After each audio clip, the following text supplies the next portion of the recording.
I was locked behind a prison fence. I am 42 years old. I am a corrections officer here in South Carolina. I work 12-hour shifts at a state prison, 6 in the morning until 6 at night. 2 days on, 2 days off, then 3 on. We just call it the rotation. My wife is 48. We were married for 21 years. We have 3 kids together, 16, 15, and 9. I have worn that uniform almost 20 years. I figured I had already seen every kind of ugly there is. I was wrong about that. I never pictured myself parked outside a prison, watching my living room on a phone, eating a cold sandwich. For 19 days, that is exactly what I did. My job runs on a fixed rotation. On a work day, I am gone from before the sun comes up until after dark. 12 hours behind the fence, plus the drive on each end. My rotation gets posted weeks ahead of time. My wife could read that schedule in her sleep. She knew every single day I was at the institution. She knew the exact mornings the house belonged to her. For 20 years, I thought of that schedule as the price of the work. She started thinking of it as her window. There is one more thing about my job that matters to this whole story. We cannot carry a phone inside the fence. Not on the unit, not in the tower, nowhere past the sally port. My phone stays locked in the truck the entire shift. The only time I get to touch it is my 30-minute lunch out in the lot. Hold on to that because it is the reason this took 19 days. This all started about 8 months before any of it. She decided, out of nowhere, that the kitchen had to be redone. She had never cared one bit about that kitchen before.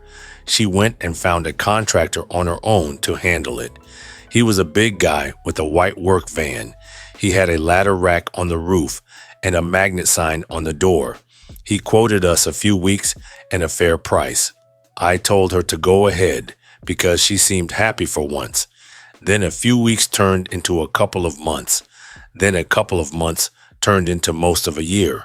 8 months in, my kitchen was still ripped down to the studs. There was a plastic tarp hanging where the cabinets used to be. But the checks to that man never slowed down for a second. Then I started catching little things that did not sit right. She put a candle in the living room and kept it burning day and night. The whole front of the house smelled like vanilla all the time. Candles had never been her thing before this. She started stripping our bed and washing the sheets in the middle of the week. Not laundry day, the middle of the week, for no reason I could see. She got strange about her car too. She started pulling it into the garage and shutting the door behind it. That woman had parked in the driveway for 21 years. Then there was the dog. That dog barks at the mailman, the wind, and his shadow. He stopped barking at that white van at all. The dog knew the contractor better than I did. I do our bills on my phone, out in the lot on my lunch. The payments going to that contractor kept stacking up. They ran way past anything the man ever quoted us. Thousands of dollars for a kitchen that did not have a single cabinet in it. The thing that finally broke it open was the van itself. That work van sat in my driveway on the days I was on shift. It was there on mornings when not one nail was being driven. The tarp never moved. The studs never got covered. But that van rolled in the second I left for the institution. I am not a jealous man by nature. I talked myself down off it for a couple of weeks, but nothing in that house lined up anymore. So I stopped guessing and I started watching. Here is the part people get wrong about how I caught her. I did not go buy a spy camera or hide a lens in a vent. I already had cameras on the house. We put them up 2 years back after a break-in down the street. One sits up over the front door. One looks across the living room, mostly so we could check on the dog. The first thing I did was turn the sound all the way off on both. I did not want to hear a thing. I only wanted to know who kept walking into my house. A lawyer told me weeks later that killing the audio was the smartest move I made. Now here is where my job made this hard. I could not just watch the house live from work. My phone was locked in the truck behind that fence all day long. So every day on my 30-minute lunch, I walked out to the lot and pulled up the morning's footage. 30 minutes a day was all the time I had to catch her. Here is the part she never figured on. She knew those cameras were there. She helped me hang them. But she also knew I could not get to my phone for 12 hours behind that fence. She was sure that whatever they recorded, I would not see it until it was too late. She never thought I would sit in that lot on my lunch and watch all of it back. The first day handed me nothing at all. The porch light, the kids heading out to school, the dog barking at a squirrel. I almost shut it off and called myself a paranoid fool. Then my next shift came 2 days later. At 9:40 in the morning, that white van pulled into my driveway. All 3 kids were already gone to school. He walked up to my door. She had it open before he could even knock. His tool bags never once left the van. I watched the timer count up on the clip. He was inside my house for almost 4 hours. He pulled back out a little before 2 in the afternoon, right in time for her to leave and go get the kids. I watched it twice, standing in that prison lot with my lunch going cold on the hood. I tried to build a dozen innocent reasons in my head. Then I pulled up the living room camera that night after my relief showed up. The cameras never showed what happened behind the bedroom door, and they did not have to. What they showed was the pattern, and the pattern was the entire case. She met him at the door before he could knock. No tools ever came in. No work ever got done. The 2 of them crossed the living room and went down the hall, out of frame, and he did not come back out for hours. A man does not spend 4 hours down a hallway fixing a kitchen. That silent footage is where my marriage actually died. A phone screen in a parking lot, outside a building full of locked cells. I keep wanting to tell you I threw the phone across that lot. The honest truth is, I did not move a muscle. I did not yell. I did not put my fist through the truck door. I just went cold all the way through. And that cold scared me a whole lot worse than anger ever could have, because a calm like that only shows up after something is already dead. Then my break was over, and I badged back in and finished my 12. I have no memory of the back half of that shift at all. By the time I drove home that night, I had made 2 decisions. I was going to end the marriage, and I was not going to give her 1 second of warning. So I kept reviewing it, lunch after lunch, shift after shift. Every workday, that van came right back. Same driveway, same morning, same nothing ever getting built. 3 shifts in, he started showing up with a sack of food in his hand. A man does not bring breakfast to a job he is not actually doing. That morning, he stayed almost 5 hours. I started noticing what was not on those clips too. No lumber ever came off that van. No drywall, no cabinets, no tile, no boxes of anything. In 8 months, that man never carried 1 piece of material through my door. He was not building a kitchen. He was just coming to see my wife. Honestly, by that point, I already knew it in my gut. I just needed the camera to prove it, so a court would have to listen. One morning, my kids' school called the institution looking for me. Our youngest was running a fever and needed to come home. It took them almost an hour just to pull me off the unit to get the message. By the time I saw the footage that night, I understood how close it had been. My wife had hurried that man out the front door and into the garage. The van backed out 2 minutes later. She cut it that close, with our sick 9-year-old on the way home. That was the morning the last piece of doubt left me. I started a list in my phone. The date he showed up, the minute he went inside, the minute he came out. I matched every entry against my posted rotation. They lined up perfectly, every single time. 19 days beginning to end. 6 of my shifts fell inside that stretch. The van came on every one of the 6. I gave each clip a name by the date it happened. Every night, I backed the whole thing up to a drive I kept in my gun safe. I was not about to let 1 second of it get lost or wiped. If she ever found those cameras, the entire plan was dead. This was not one weak moment a person slips into. This was her routine for the days I was gone. The nerve of it is the part that still eats at me. She was doing this down the same hallway our kids walk every single morning. On my next day off, I started calling around to family lawyers. I did not breathe one word of it to her. The second firm I tried gave me the first hour for free. After that, the meter started at $300 an hour. I paid it and did not think twice. I told him the whole thing, start to finish. I told him I had 19 days of video. A grown man coming into my house on the mornings I worked. He put his pen flat on the desk and just listened. Then he walked me through how all of this works in South Carolina. He said adultery is still fault in this state, and fault has teeth here. He said if she cheated before we signed any agreement, she would be barred from alimony. He said it does not matter how long we were married or how little she earns. In South Carolina, he told me, adultery is an absolute bar to alimony.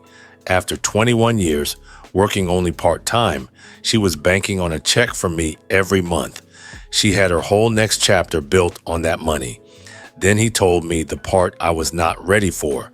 He said my word alone would not prove she cheated. He said her own confession would not even be enough. The court wants two things shown together, that the two of them wanted to, and that they had the chance to, and it has to be backed up by real proof, not a husband's hunch. I asked him why the bar was set so high. He told me adultery is still a crime in this state, a misdemeanor, but a real one, still on the books, so she could sit up in that courtroom and refuse to answer a thing. She could take the fifth, the same way a criminal does, and the judge would not be allowed to hold that silence against her. I asked him what in the world beats a wife who just says nothing. He pointed at the phone sitting in my hand. That right there does, he said. Silent video of the same man walking into my house over and over on the days I worked. That was the proof the law was asking me for. That was why those 19 days were worth more to me than gold. The hours alone in my house over and over showed the chance.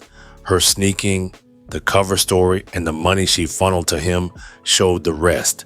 Together, he said, that is what a judge needs to see. I asked him how long the whole thing would take. He told me these cases move slow, and that slow was fine by me. The longer she felt safe, the better my side of it got. Then he gave me a few rules to follow.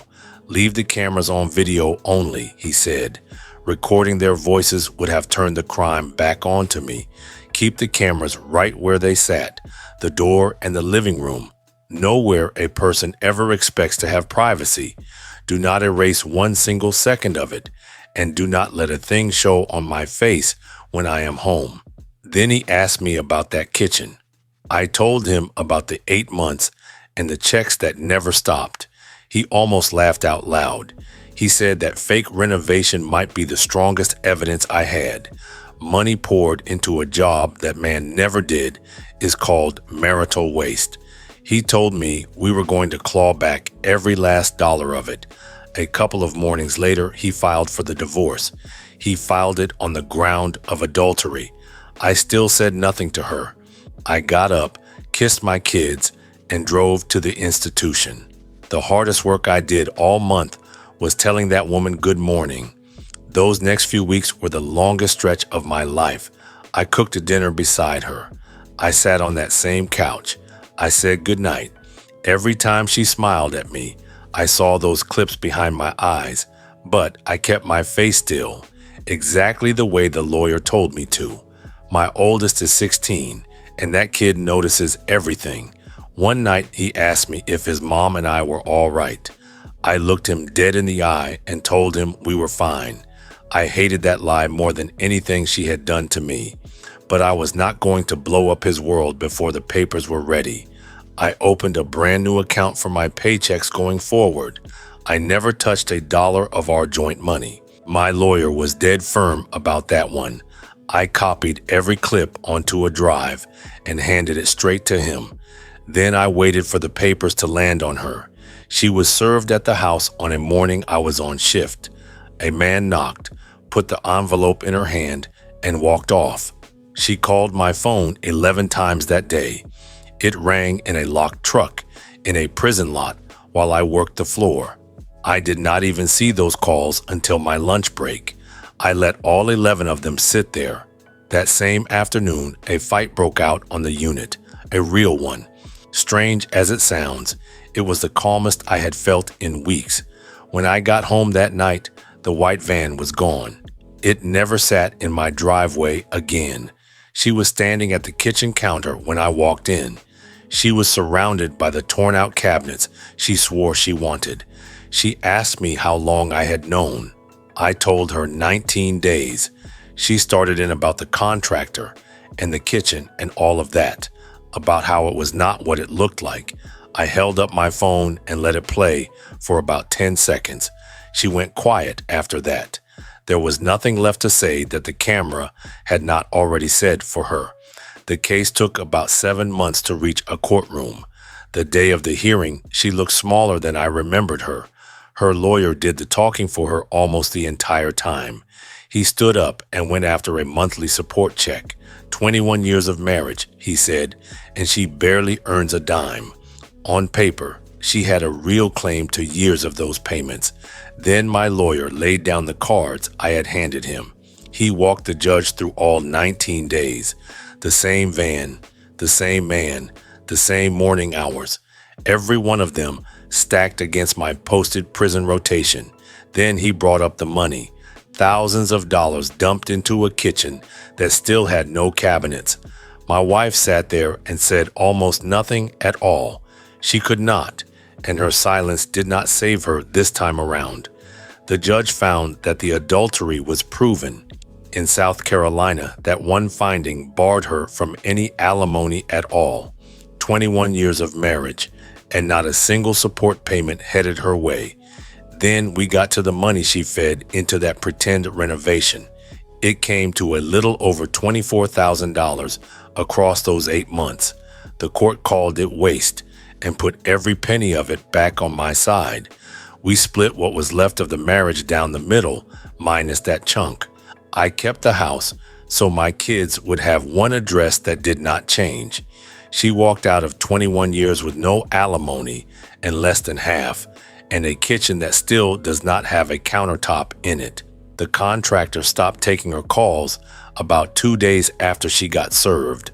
Turns out this dumbass had a wife and kids of his own, 1 county over. He was working the very same con on 2 houses at once. I never lifted a single finger toward that man. A guy like that torches his life to the ground without any help from me. These days, my kids are with me on my days off. They stay with my sister on the days I am doing a 12. My wife took a small apartment on the other side of the county. She still texts me late at night every now and then. I only answer if it has to do with one of the kids. The cameras are still up over my door and my living room. I never did take them down. My kids do not know the whole of it, and they may never. They know their parents are split, and they know I am still right here. For right now, that is all they need to carry.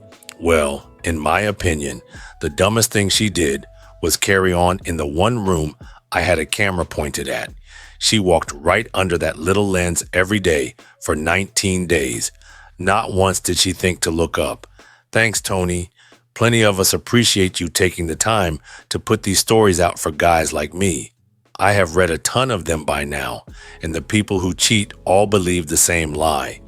They think the house is empty just because the husband is gone.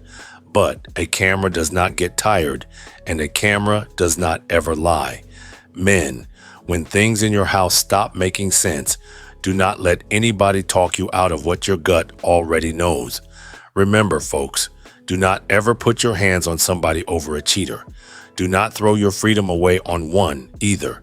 In my opinion, they are not worth your life, and they are not worth your future. See you in the next one.